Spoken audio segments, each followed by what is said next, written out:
Good morning friend. Sorry, good evening. आज भी ग्यारहवा ग्यारहवा सीरीज आ गया आपके पास 50 क्वेश्चन का। ये सारे क्वेश्चन कहानी से बने हुए हैं। जल्दी जल्दी देना है। 15 से 18 मिनट के अंदर में ये 50 क्वेश्चन ख़त्म होंगे और आपका जो आंसर है वो आपको जल्दी जल्दी देना है। 50 में कितने नंबर आप लाते हैं।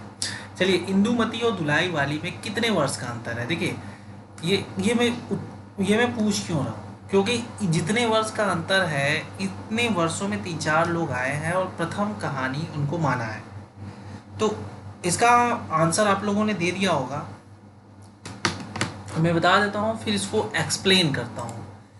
तो जो इसका आंसर है 7 वर्ष। तो देखिए, इंदुमती जो आया ना वो आया 1900 ईस्वी में, फिर गुलबहार आया 1902 में, फिर प्लेग की चुड़ैल आया 1902 में, फिर 11 वर्ष का समय आया 1903 में, फिर पंडित और पंडितानी आया 1903 में, फिर दुलाई वाला आया 1907 में। तो ये जो है पूरा का पूरा आपका है। लेकिन अब इसके अनुसार आप देखोगे तो कुछ 1900 पहले भी हैं जिनको प्रथम कहानी माना गया। प्रणय प्रणय 1887 में, जमींदार का दृष्टांत 1871 में, एक टोकरी भर मिट्टी 1901 में। तो सबसे जो फेमस है, जो सबसे प्रसिद्ध है, वो माना जाता है इंदुमती को। और रामचंद्र शुक्ल ने भी इंदुमती को माना है, जिसके लेखक किशोरीलाल गोस्वामी है। और दुलाई वाली आप जानते ही हैं, ये बंग महिला का है, यानी राजेंद्र बाला घोष। कहानी शब्द का प्रयोग सर्वप्रथम कहाँ किया गया। ये कहानी शब्द का सर्वप्रथम प्रयोग कहाँ किया गया आपको बताना है। तो इसका जो है ना, ये पहले शॉर्ट स्टोरी करके भी लिखा जाता था, शॉर्ट स्टोरी, फिर इसको कहानी का नाम दिया गया। तो ये प्रेमचंद्र ने 1908 में प्रकाशित अपनी कहानी सोजे वतन की भूमिका में पहली बार कहानी शब्द का प्रयोग किया। तो कहाँ पे होगा, सोजे वतन। आप लोगों को पढ़ना है और आंसर देना है, क्योंकि मैं आगे चल के बहुत फास्ट हो जाऊंगा। तो जहाँ अच्छा मुझे एक्सप्लेन करना है वहाँ पे एक्सप्लेन करूंगा, नहीं तो तेज। एक टोकरी भर मिट्टी किस पत्रिका में छपी थी। किसने लिखा है एक टोकरी भर मिट्टी? तो ये लिखा है माधवराव स्प्रे ने। तो ये आप लोगों ने आंसर दे दिया होगा। तो ये 1901 में छपी थी और छत्तीसगढ़ मित्र में छपी थी। छत्तीसगढ़ मित्र। 11 वर्ष के समय को हिंदी का प्रथम कहानी किसने माना है। 11 वर्ष के समय को हिंदी का प्रथम कहानी किसने माना है। लक्ष्मीकांत वर्मा, लक्ष्मी नारायण लाल, लक्ष्मी नारायण मिश्र या गोपाल राय, किसने माना है। आंसर आप लोगों ने दे दिया होगा। तो ये लक्ष्मी नारायण लाल ने माना है। किसका है आपको पता ही है, ये रामचंद्र शुक्ला है। चंद्रलोक की यात्रा, अब कई ठो यात्रा है। मेदावल की यात्रा, लखनऊ की यात्रा, नरक लोक की यात्रा, यात्रा भी ढेर सारे हैं। अब मेरा जब ये सीरीज खत्म होगा ना, तो स्पेसिफिक इसी तरह का वीडियो बन के आएगा, आपको बहुत मजा आएगा। सारी यात्रा एक जगह, एक ही जगह बैठिए और जितनी यात्रा करना हो करिए। तो आंसर करिए जल्दी से इसका, आपके पास समय कम है। तो ये है केशव प्रसाद सिंह। मुंशी प्रेमचंद की प्रथम कहानी का क्या नाम है। देखिए भैया, इसमें उर्दू में है। अब मुंशी प्रेमचंद का भी अगर आप उपन्यास उठा के देखेंगे तो उसमें भी बड़ी कन्फ्यूजन होती है कि प्रथम पौड़ कहानी कौन सी है, प्रथम उर्दू कहानी कौन सी है, प्रथम हिंदी में लिखी हुई कहानी कौन सी है, प्रथम उर्दू से हिंदी में अनुवादित कहानी कौन सी है। तो उपन्यास में जैसे है वैसे यहाँ भी है। तो इनका प्रथम कहानी का नाम आपको बताना है, आप लोगों ने बता दिया होगा। तो ये है इसके दुनिया व हुब्बे वतन, और ये जमाना में 1908 में प्रकाशित हुआ। में प्रेमचंद का मूल नाम नवाब राय था, जो कि आप लोग। अच्छा, जमाना प्रेस कहाँ है, तो ये कानपुर में है। अब डेप्थ का लेवल बढ़ेगा। आप जब पढ़ रहे हैं तो जो चीज़ ठीक है, आपको रटना था कि पहले कौन थी, लेकिन कहाँ छपी, छपी भी तो कहाँ नहीं, किस जगह पे प्लेस कहाँ पे था, ये सब सारा चीज़ बार बार पढ़ेंगे तो स्टेप बाय स्टेप अंदर तक जाते चले जाएंगे। प्रेमचंद की कफन कहानी कब आई थी। अब ये अंतिम कहानी है, प्रेमचंद की अंतिम कहानी कौन सी है? कफन। पहली कहानी कौन सी है? आप लोग सोचिए। प्रेमचंद की पहली कहानी है नमक का दुरूहा। तो अब जैसे उर्दू में जो पहली कहानी है वो है इसके दुनिया व हुब्बे वतन, ये उर्दू में है, हिंदी में नहीं है। इनका जो पूरे 300 कहानियों को एक ही में किया गया, उसका क्या नाम है? मानसरोवर। तो इस तरह से ये सब सारे प्रेमचंद की कहानियाँ हैं। तो और वैसे प्रथम कहानी जो हिंदी या देवनागरी भाषा में लिखी गई है वो सौत है। सौत, मैंने नमक का दुरूहा गलत बताया है, वो सौत है। तो लेकिन कुछ आलोचक पंच परमेश्वर को भी मानते हैं कि ये पहली कहानी पंच परमेश्वर है, लेकिन अंतिम कहानी तो कफन है, ये तो कंफर्म है। कब लिखी गई थी? तो 1936 में लिखी गई थी। जयशंकर प्रसाद की ग्राम कहानी कब प्रकाशित हुई थी? ठीक है, इंपॉर्टेंट है। जयशंकर प्रसाद की जो ग्राम कहानी है, ग्राम में किसने लिखा है? सुमित्रा नंदन पंत ने, ग्राम इन्होंने लिखा है। तो गांव से भी बहुत ढेर रचनाएं हैं। तो आप बताइए इसमें कौन कब है? फिर ये किस पत्रिका में निकली? अगर ये बता सकते हैं तो और अच्छी बात है। तो ये 1911 में आई, इंदु पत्रिका में निकली थी।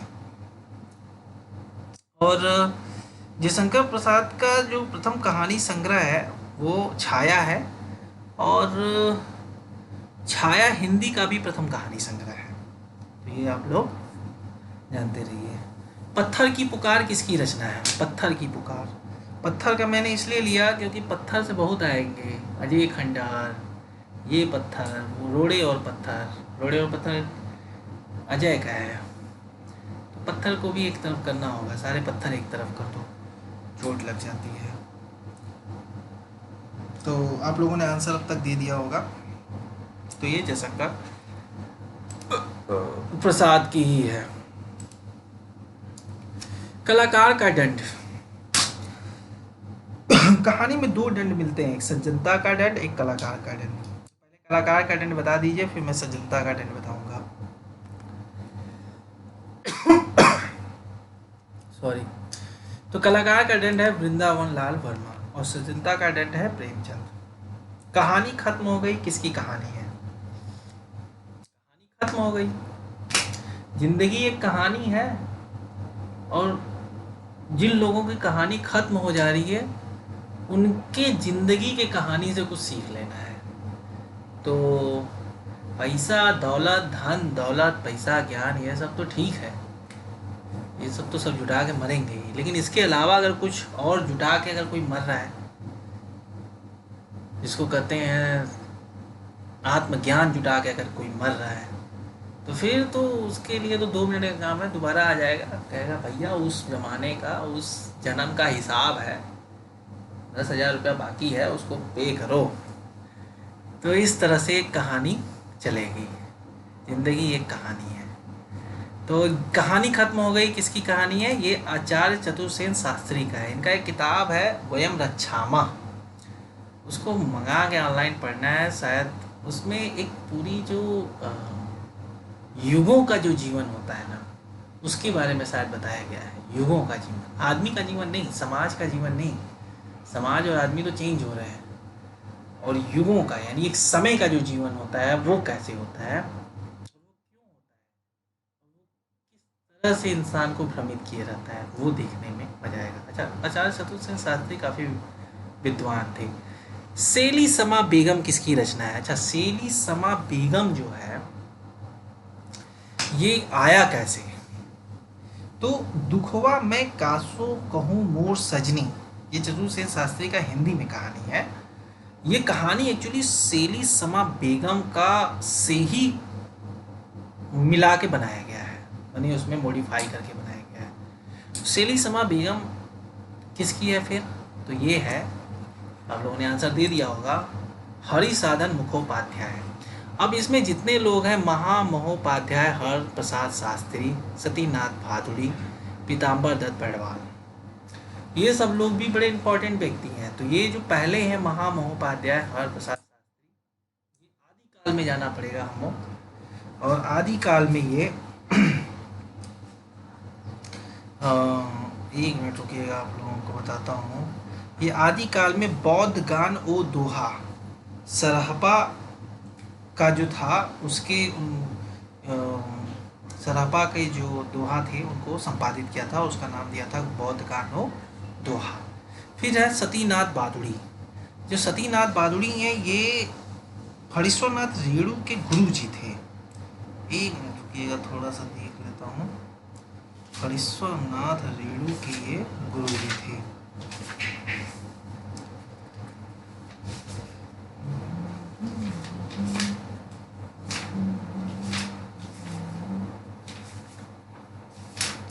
हाँ, फणीश्वरनाथ रेणु के गुरु जी थे। और पीताम्बर दत्त बिरवाल वो व्यक्ति थे जिन्होंने गोरखनाथ के दोहों को, उनकी रचनाओं का संपादन किया था। कल्लोल नामक कहानी किसने लिखा है? अच्छा, कल्लोल जो थे आपने पढ़ा होगा आदिकाल में, कुशललाभ कल्लोल, तो उन्होंने, तो वहाँ से कल्लोल नामक कहानी भी है।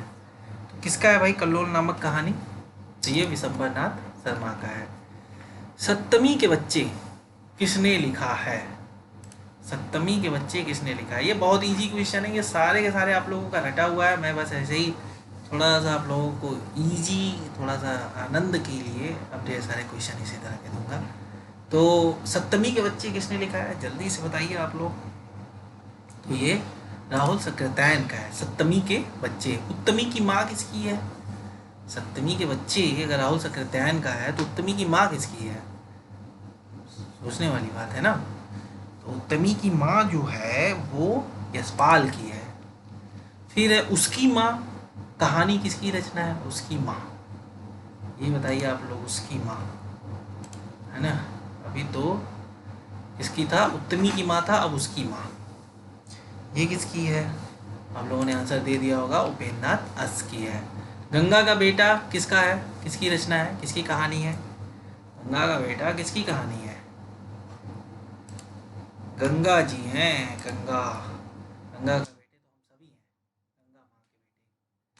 तो इस कहानी को किसने लिखा है? आंसर आप लोगों ने दे दिया होगा, पांडे बीचन शर्मा उग्र ने। छठा बेटा, छठा बेटा किसकी रचना है? छठा बेटा, चार ऑप्शन ये रहा आपका, आंसर करिए जल्दी से। तो डी, उपेंद्रनाथ अस का है। रहमान का बेटा किसका है? रहमान का बेटा, बताइए रहमान का बेटा किसका है? ऑप्शन आप लोग के सामने है, आप लोगों ने आंसर दे दिया होगा। तो ये विष्णु प्रभाकर का है।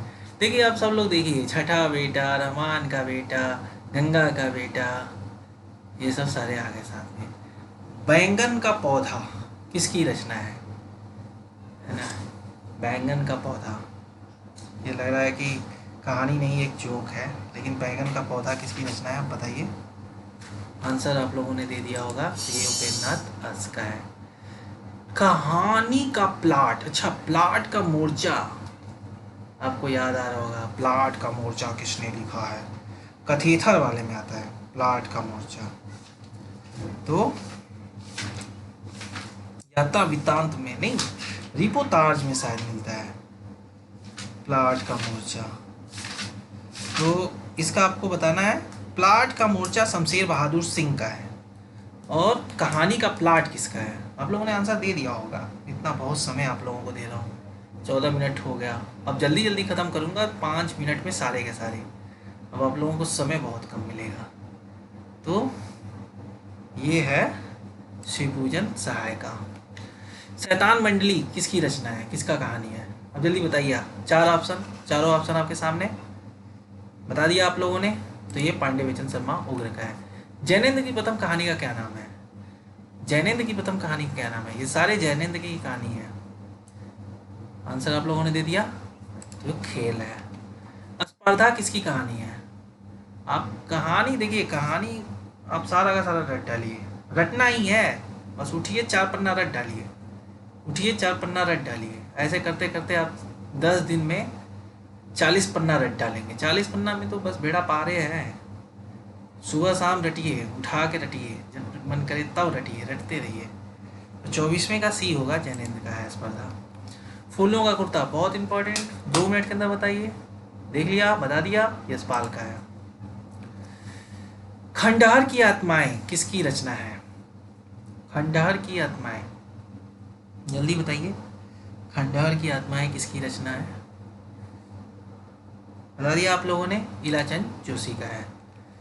डायरी के नीरस पृष्ठ, अच्छा ये लगेगा कि डायरी का क्वेश्चन है, लेकिन ये है कहानी, और पूछ देगा कि ये डायरी है कि क्या है, कौन सी विधा है, लेकिन ये है कहानी। किसकी रचना है? जल्दी से बताइए। तो इलाचंद जोशी का है। आकाशचारी किसकी रचना है? जल्दी बताइए, आंसर करिए। आकाशचारी किसकी रचना है? 4 ऑप्शन आपके सामने हैं। आकाशचारी 4 ऑप्शन, तो ये उपेंद्रनाथ बस का है। जिंदगी के थपेड़े किसकी रचना है? ये तो बहुत है, और जिंदगी थपेड़े देता ही है। जिंदगी, मन जो है ना, सीधा साधा आदमी को पानी में ले आकर डुबा देगा, ये इतना खतरनाक होता है, उसी से ज़िंदगी थपेड़े मिलते हैं। नहीं तो मस्ती मस्ती है, कोई दिक्कत ही नहीं है। जीवन एक समस्या नहीं है, जीवन एक आनंद है, लेकिन मन ज़रूर एक समस्या है, और वो इतनी बड़ी समस्या है ना कि इंसान को तो कहाँ से कहाँ उठा कर पटक देगा। तो 29वें का आप लोगों ने देख लिया, विष्णु प्रभाकर, ये बहुत अच्छा है, बहुत अच्छे राइटर हैं विष्णु प्रभाकर। खिलौने, अभी मैं खेल दिखाया था ना जैनेन्द्र का, अब खिलौने आ गए, अब आगे एक और आएगा, खेल खिलौने, 3 आएंगे, खेल खिलौने, खिलौने खेल, ऐसे। खिलौने किसकी रचना है? जल्दी आंसर करिए, 16 मिनट हो गया, मैं 20 मिनट में से कंक्लूड करूँगा, बहुत जल्दी करूँगा, 20 क्वेश्चन और है। तो ये हो जाएगा खिलौने, विष्णु प्रभाकर का ही है। इतिहास किसकी रचना है? जल्दी दीजिए आंसर, 4 ऑप्शन आपके सामने दिख रहे हैं, जल्दी करिए। तो ये अमृत राय का है। समुद्र के फेन, ये बहुत इजी है लेकिन बहुत इंपॉर्टेंट भी है, कंफ्यूज कर देगा अक्सर। समुद्र के फेन किसके हैं? तो अमृतलाल नागर के हैं। नई कहानी शब्द का सर्वप्रथम प्रयोग किसने किया? देखिए, नई कहानी का सर्वप्रथम प्रयोग किसने किया, ये याद रखिएगा। प्रवर्तक कौन है, मैं ये नहीं पूछ रहा हूँ। तो आंसर आप लोगों ने कर दिया होगा, तो ये दुष्यंत कुमार है। बाकी ये जो तीनों है ना, राजेंद्र यादव, मोहन राकेश और कमलेश्वर, ये प्रवर्तक हैं, इन तीनों को प्रवर्तक माना जाता है। समांतर कहानी के प्रवर्तक कौन है? देखिए, कई तरह की कहानियां हैं, और जितना मैंने ई तक इसमें नाम दिया है, उसमें बाकी के प्रवर्तकों को भी मैं बताऊंगा। तो आप पहले समांतर कहानी के प्रवर्तक बताइए। तो समांतर कहानी के प्रवर्तक है कमलेश्वर। बाकी जो है गंगा प्रसाद विमल, वो अकहानी के हैं। महीप सिंह सचेतन है, और अमृत राय सहज कहानी के हैं, और सक्रिय कहानी के हैं राकेश वत्स। तो इस तरह से आपको जुबान पे रहना चाहिए। वारजू किसकी रचना है? जल्दी बताइए, वारजू किसकी रचना है?